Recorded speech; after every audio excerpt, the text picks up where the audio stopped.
So welcome to the lecture series on engineering mechanics. So this is your Sheikh Naim. So today we will see the third lecture. Here we will see things like derived laws and a system of forces. So we will see contents. In contents we will have a first one derived laws, second one will have a triangle law of forces, third one will have a polygon law of forces, and fourth one units in mechanics, and fifth one system of forces, and the last one will have a idealization in mechanics. Then coming to the first thing, that is a derived laws. In derived laws we will see two laws are there. First one is a triangle law of forces, second one is a polygon law of forces. So we will see one by one these laws. Then coming to the first one, triangle law of forces.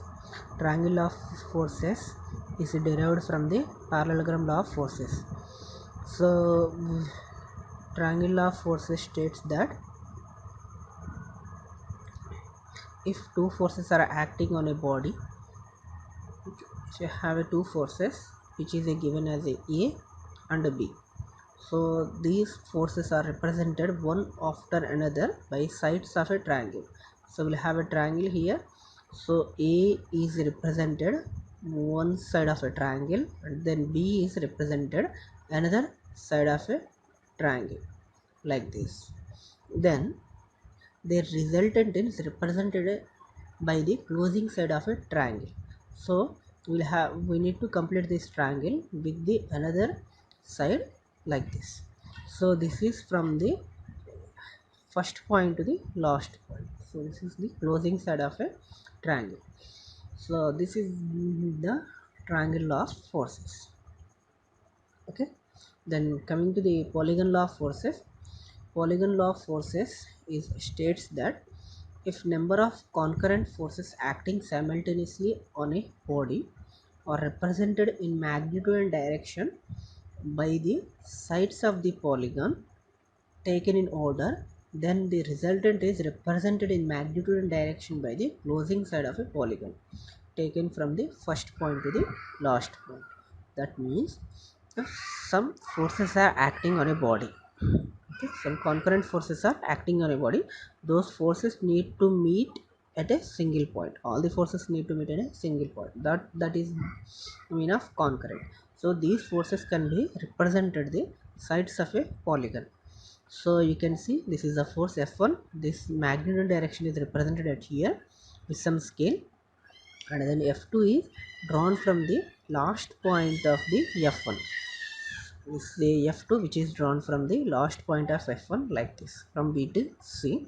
Then F3 is written end point of F2. See, here we will have end point of F2, so that will be written from the F2 end point. Then after that F3, so we will write F4 which is the end point of the F3. So this is the end point of F3, will represent F1. Then we will draw the closing side, which is the closing side of the polygon, which is from the starting point to the ending point. So this is the represents the total resultant of all these forces.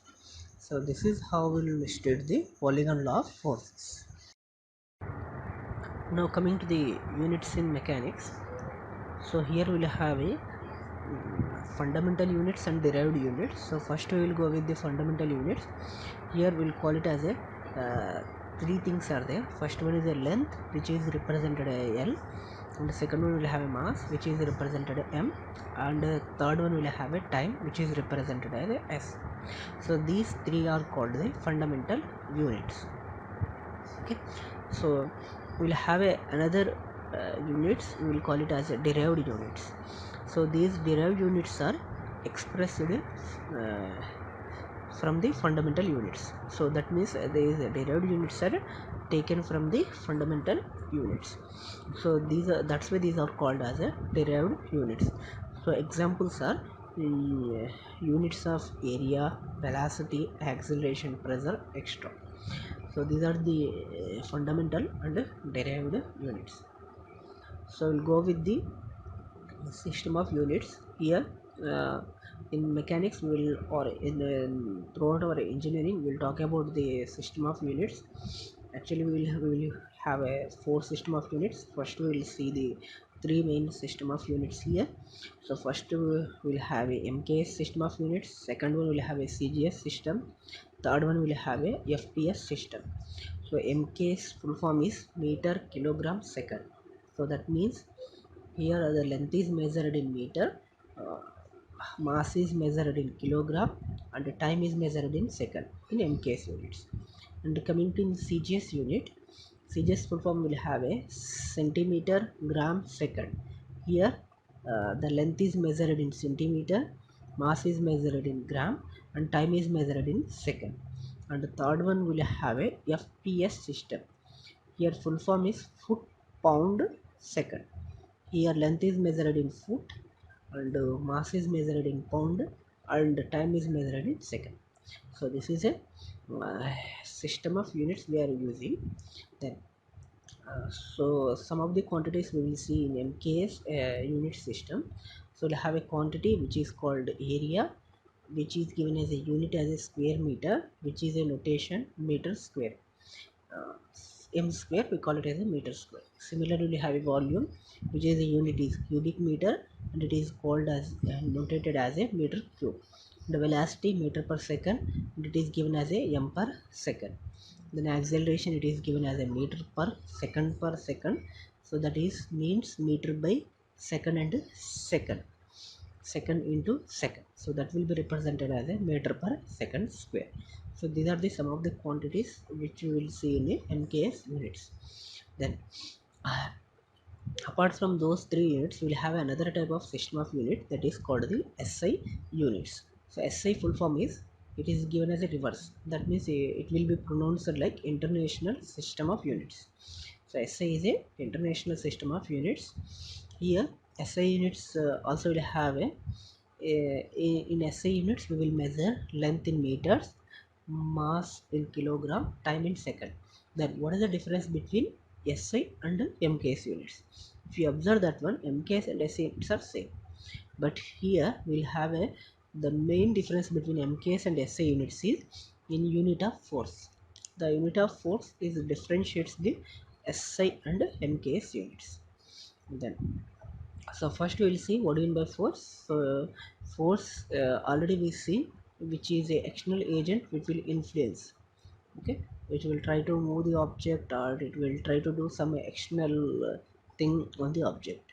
So force is given as a, according to Newton's second law, force is given as a force proportional to mass into acceleration, or to remain constant we given as a force equal to mass into acceleration with constant k.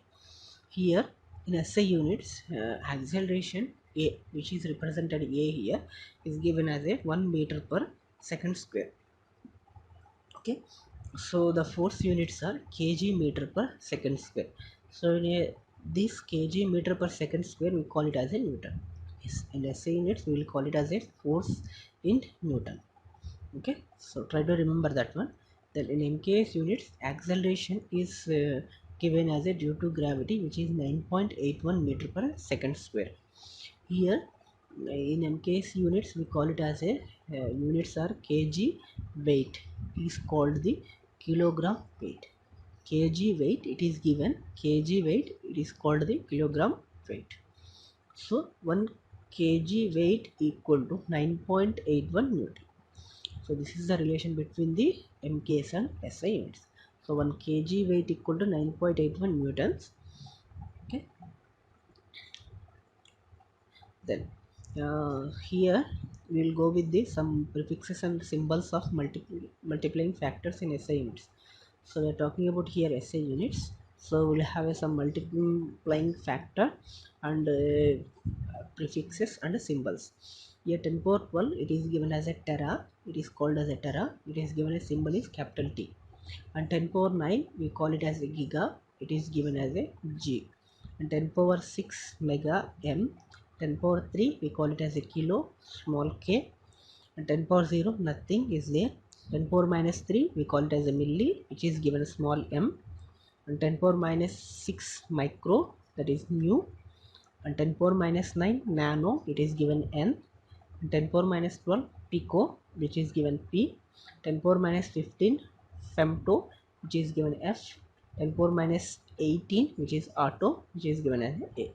So these are the some prefixes and symbols of multiplying factors. Then we'll coming to the system of forces. Here the system of forces are broadly classified into 8 types. So first we'll have a first one is a co-linear forces, second one will have a coplanar parallel forces, third one will have a coplanar like parallel forces, and then we'll have a coplanar concurrent forces, and fifth one will have a coplanar non-concurrent forces, sixth one will have a non-coplanar parallel forces, and the seventh one will have a non-coplanar concurrent forces, and last one will have a non-coplanar non-concurrent forces. So these are the different system of forces we will dealing in upcoming slides. Now coming to the first system of forces, that is collinear forces. Collinear forces means all the forces need to be lie in a single line. That means all the forces need to be lie along a single straight line. Those type of forces we call it as a collinear forces. So below diagram we will have a here we will have a force F1 and F2. So those are acting in the opposite direction, but they will lie in a same line. And similarly we will have a second diagram where we will have a F1 F2 are acting in the same direction, but they are lying in a same line. That means they are lying in a same straight line. Whether the forces are in the same direction or different direction, whatever it may be, the forces need to lie on the same straight line. Those type of forces we call it as a collinear forces. Then coming to the another system, we'll have a coplanar parallel forces. So before going to understand the coplanar parallel forces, first we will understand what do you mean by coplanar. Coplanar means so single plane. If the forces will say coplanar means all the forces need to act in a single plane. Those type of forces we call it as a coplanar forces. If the forces are not acting in a single plane, we call it as a non-coplanar forces. So we'll see here coplanar parallel forces. In coplanar parallel forces, coplanar means single plane. All the forces need to be act in a same plane, that is a single plane, and the forces need to be parallel. That means if you see here we'll have a force F1 F2 F3. So F1 F2 are in the opposite direction, even though it is opposite direction, but they are parallel. The forces are parallel, and F1 F2 F3 are acting in the same plane. Those type of forces we call it as a coplanar parallel forces. Then coming to the another system, that is a coplanar like parallel forces. So here all the forces again they need to act in a single plane, and here the forces are parallel. F1 F2 F3 F4 are parallel, but here the direction need to be same.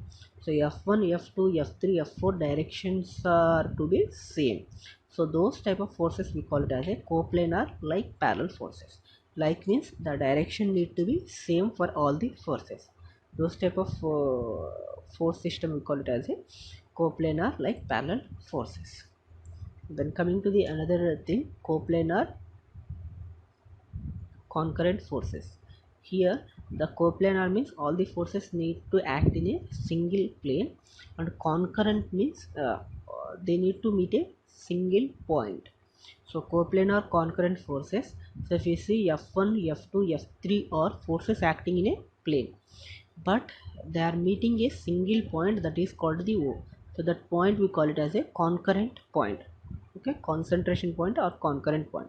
So these type of forces we call it as a force system, we call it as a coplanar concurrent forces.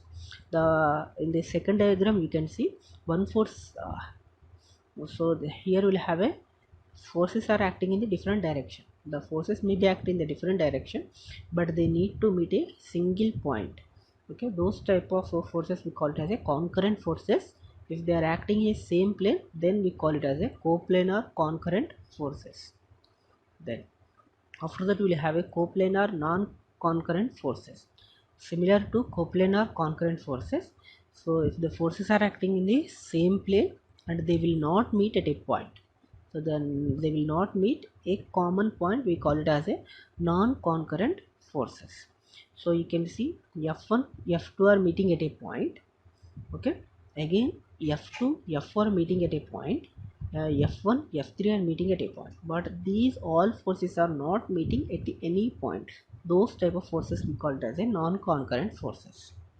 Okay, then coming to the, so up to now we seen the coplanar condition. Now we will see non-coplanar. Non-coplanar means the forces will not act in a single plane. Okay, if the forces are not acting in a single plane, and if the forces are parallel, the direction whatever it may be the direction, but the forces are parallel, then we call it as a non-coplanar parallel forces. So below diagram you can see the forces are acting in a zx plane perpendicular. Okay, they are not acting in a plane, they are acting in a different planes. Okay, the planes may be different, but their forces are parallel to each other. In the second diagram you can see F1 is upward direction, F2 is down, F3 is downward direction. So those, if you see, F2 is acting in the z y plane, and F1 is acting in between x and y plane, and these are the different planes they are acting. The directions are different, but the forces are acting in a parallel and in also non coplanar, so we call it as a non coplanar parallel forces. Then coming to the non coplanar concurrent forces.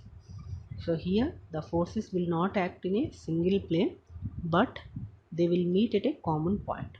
Those type of force system we call it as a non-coplanar concurrent forces. So you can see a diagram where the forces are acting in a different directions, but they are meeting at a single point. So those type of forces we call it as a non-coplanar concurrent forces. So second diagram you can see the forces are acting in a different planes. Okay, they given a bar x, a bar z, a bar y. They are acting in a different planes, but they are meeting a common point. Okay, then coming to the non-coplanar non-concurrent forces. Here all the forces will not act in a same plane. Okay, so that is called non-coplanar, and they will not meet at a common point. That is called the non-concurrent forces. So the diagrams shows us the forces are either not acting in a same plane, or they are not meeting at a point. So those type of forces we call it as a non-coplanar non-concurrent forces. Then, so here we will have some idealization in mechanics. So some assumptions are there when we see throughout in the mechanics. So the assumptions are the body we consider as a rigid body, and the body can be treated as a continuum body. So if you neglect the body is not a continuum, there may be large spaces are there, so which will cause a deformation or something else. So that's why we are considering our bodies as a continuum bodies. Is the no spaces in between the atoms or molecules, and the body may be treated as a particle. In some cases we seen that the body may be treated as a particle, where will we compare our earth with its orbit. So our earth size is very small, so we'll consider as a particle. And support conditions we make it as a idealization condition. Idealization means if you say a fixed support, that means that is a completely fixed support. If you say it is a roller support, we'll say it is a roller support. We'll come to these supports later. Then applied forces can be treated as a point forces, but when you see practically the applied forces are not a point forces. So some the forces are acting in a particular area, so some area is there where the forces are acting, but in idealization in mechanics we consider those forces are acting in a particular point, because when you compare to the total body, the forces may be compared to total body area, the forces acting area will be small. So that's why we'll consider the forces as a point forces. Okay, then we are come to a end of today's lecture. So thank you, this is your Sheikh Naim signing off.